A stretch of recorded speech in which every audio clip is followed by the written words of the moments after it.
Sosok Hairul anggota Damkar Depok yang diteror usai bikin konten soal helm, alamat rumah diungkap. Seorang anggota pemadam kebakaran, Damkar, Depok, Hairul Umam, mengaku menerima teror usai membuat konten yang menyinggung perihal penggunaan helm. Dalam video, Hairul menjelaskan helm dirancang untuk melindungi kepala bukan untuk melukai kepala.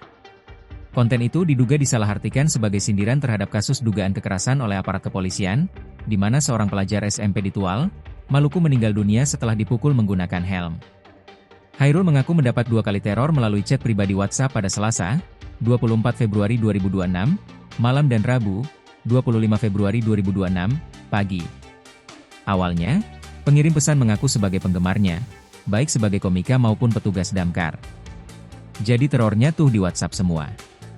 Seperti yang saya bikin di story, ya awalnya dia ngaku jadi sebagai fans lah gitu-gitu segala macem, ucap Hairul saat dihubungi kompas.com. Dalam pesan pertama, pengirim meminta Hairul berhati-hati dan menyarankan agar ia menjaga keselamatannya. Pesan kedua bernada serupa, disertai kalimat yang membuatnya merasa terancam. Menurut Hairul, pengirim pesan juga menyebut alamat lengkap rumahnya dan rumah istrinya, serta mengetahui nama orang tuanya.